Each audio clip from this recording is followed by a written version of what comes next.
Hello to anyone catching this live or popping in. Let me know if you can hear me okay in our little chat box. Hello, I'm so excited for all of you who are joining me tonight. If you are catching the replay over on YouTube, I'll link to when we get started. Awesome. So today we're talking about style and your business, and loud and clear, thank you. Style and your business and how the two react. So if you're here so far, let me know if you have your own blog or business or some kind of maybe passion project you work on your own time. And I know that working from home and working for yourself kind of brings up all these things about your style that you didn't have to think of before, all these challenging situations to dress for, like working from home when you know you're not going to wear your constricting jeans, but you also know that staying in your pajamas all day doesn't lead to getting the best work done. Okay, so glad for all of you who are popping in and joining me tonight. I hope you're having a wonderful Thursday. Let me know where you're tuning in from, if you're fellow Toronto or from somewhere else in the world.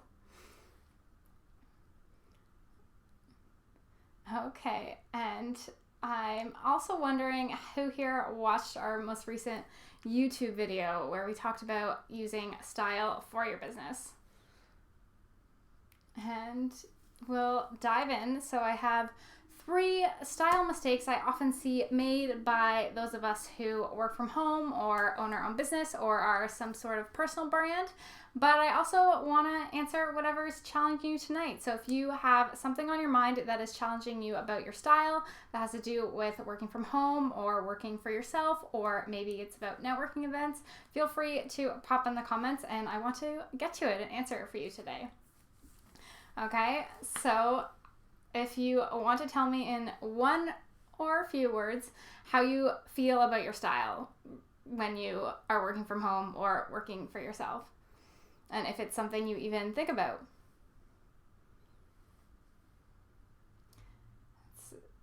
I know for me, it's something that I don't think about until I pass a mirror or until I all of a sudden want to go to the grocery store or pop on a video like this and I'm like, oh crap, I got to do something about my style now. And then it takes me out of whatever mind state I was into working to all of a sudden I need to look at my style and worry about it.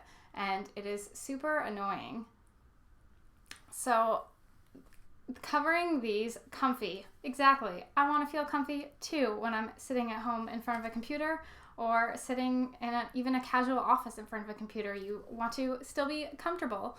And that's part of the challenge, is that balancing that. You don't want to aim too high because you know you're not going to wear a constricting dress or a fancy itchy blouse every day when you're just going to be at home and you have the option to be comfy. So why wouldn't you choose it? And we are going to talk about your yoga pants because I know most of you are wearing them, but we'll get to that in a minute. So this is our first time hanging out. My name is Rebecca Jacobs.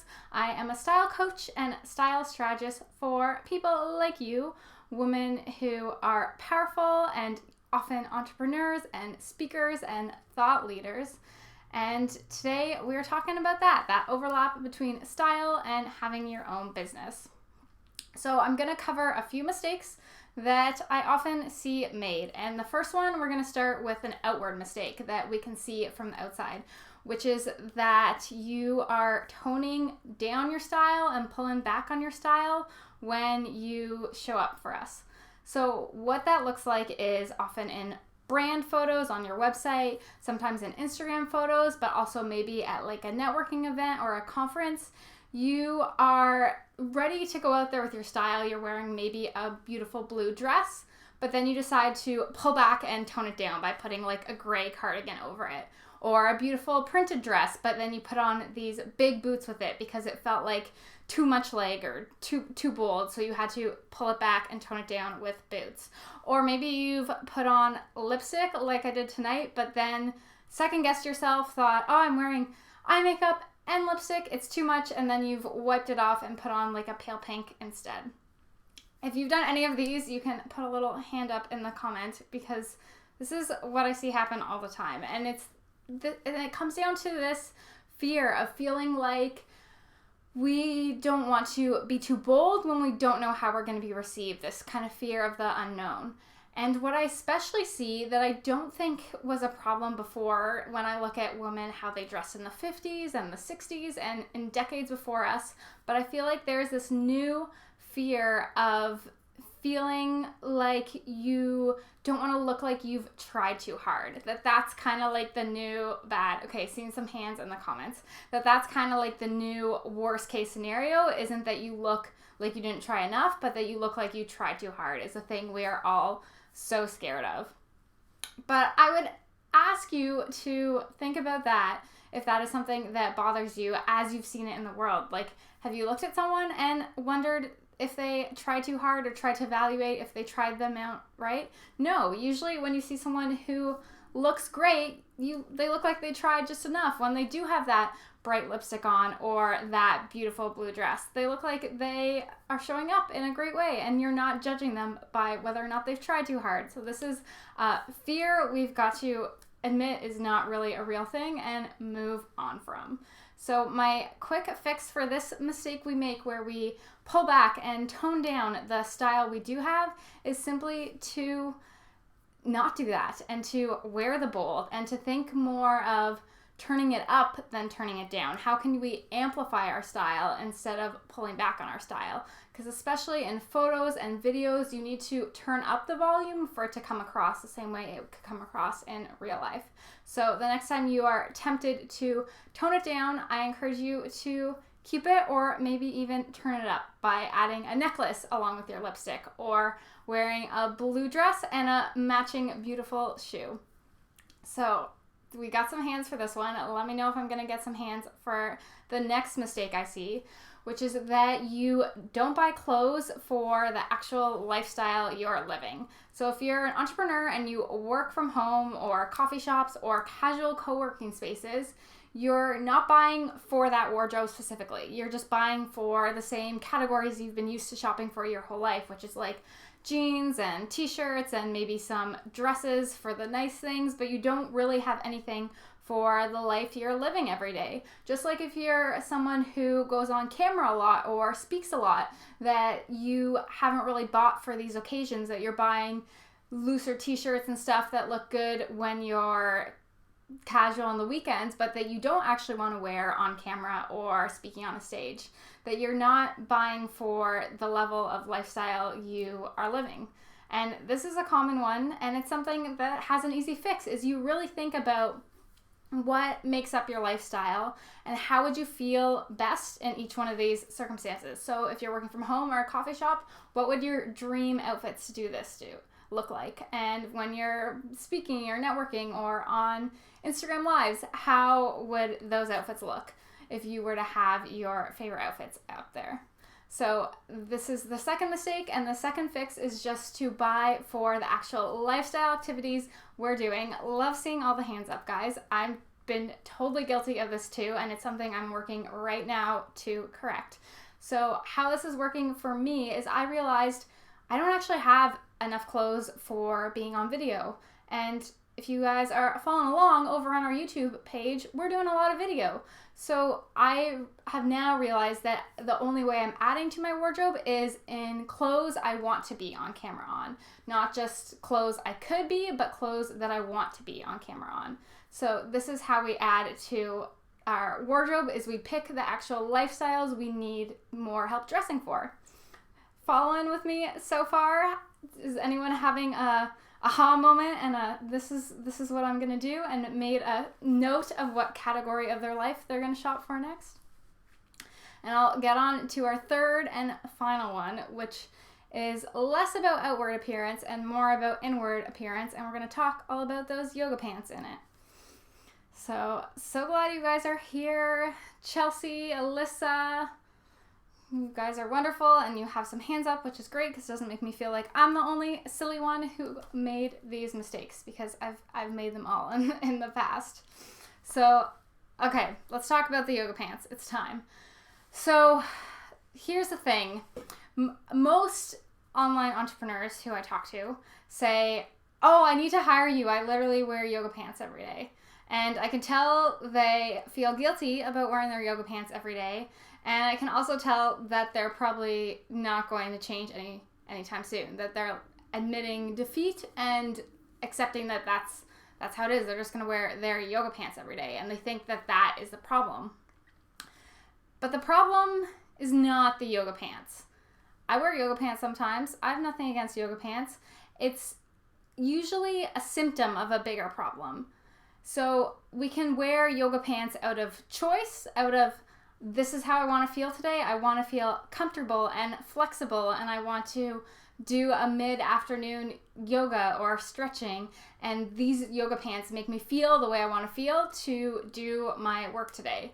Or we can choose yoga pants out of defeat, out of I have nothing comfy enough to wear, I just need to put on something, I'm going to put on yoga pants. Is that how you've put on your yoga pants before? Has it been out of choice more or out of defeat? Because if we're doing it out of choice, there is nothing wrong with yoga pants in and of itself. It's only the energy with which we are choosing them that can be the wrong. So the problem I see here is not the yoga pants. It's that we get ready on autopilot, on defaulting to the thing that's not even the thing we want to be wearing. So instead of fixing the yoga pants outcome, let's get to the heart of the real problem and fix how you want to feel every day by just checking in with that. How do you want to feel, and what clothes would make you feel that way?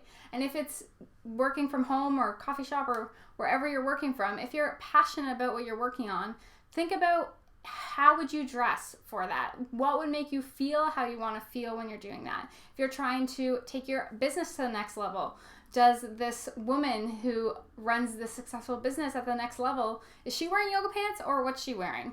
So to really check in with the core of the problem here. And if you don't want to give up your yoga pants, if that's the conclusion you come to, girl, you're fine. There's nothing wrong with our yoga pants. It's only the problem can be the energy out of which we are choosing them. So do I have any yoga pants lovers in here with me who are either rejoicing that they still get to wear them or terrified that they realize they've been wearing them out of defeat instead of choice, and that might be something that needs to check in? And I don't want you to sacrifice comfort for style ever. I don't think that being uncomfortable in your own skin is stylish in any ways. Being uncomfortable in your clothes, being itchy or constricted, or just not feeling how you want to feel, that's not the goal. But that there are probably the circle of things you would feel comfortable in is probably a lot bigger than yoga pants and pajamas and maybe sweatpants. Wearing yoga pants now. And how are you feeling them? Do you choose them out of choice, or was it more of a default? And that there's more in that circle than we usually take the time to discover. And it kind of goes back to that mistake number 2, where we don't buy for our actual lifestyle. So we buy yoga pants for when we're at home or for the comfy things, and then everything else is in one big conglomerate where we have all our dresses and our fancy stuff is the only other type of thing we buy. We don't actually buy for that in between of maximum comfort and looking and feeling the way we want to look and feel. So it's kind of as simple with that, just doing the check-in of what makes up your lifestyle. Are you shopping for that? Do you have the clothes you want for that to live out the parts of your lifestyle to the fullest? And then the third one was just going back to the beginning to make sure we're not pulling back. If we put ourselves out there and put our style out there, that we're not having to pull back on that, but instead we're just sitting with our style out there and feeling good in the red lips or the blue dress or whatever it is, and not feeling like we need to tone it down with a cardigan. Or sometimes I'll see people like pull their hair over their shoulders when they've got like a more strappy open shoulder type dress, that instead we are just showing up as ourselves and in those big and bold and more powerful ways. And that was the 3 things I wanted to share with you today, because I have seen them happen a lot and I think the fixes are pretty easy. So if you guys have any questions or any challenges that are getting to you right now about working from home or working for yourself and your style, I would love to dive into any of them. If not, we can hang out again in a couple weeks and we can chat more then. Hey, Kayla, I see you just joined. And thank you for the hearts. Okay, so remember, our style needs to work for our business, which means it needs to help us be the person that our business needs us to be and that we want to be for our business. And that it is going to be there regardless. You're going to be wearing clothes, so that let's make it something purposeful and something meaningful to help us achieve the goals and live the life we want to live. Okay, I struggle with being as edgy as I want at work. I'm pretty bold. I have a video for that. Imgraves, I feel like that's maybe not your name. You can tell me if I'm pronouncing it wrong.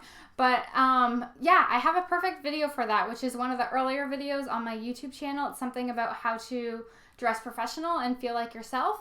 And what I really want you to think about when you feel like you want to dress a certain way, which for you is edgy, and then you have to dress a different way, or you feel like you should. I'm Graves. I wasn't clever enough to figure that out. That you really look for an overlap between the two. That you think about how these two could intersect. So maybe you can't wear, like, I don't know, this is a horrible example, but a totally ripped up top at work, but maybe you can wear like your edgy earrings.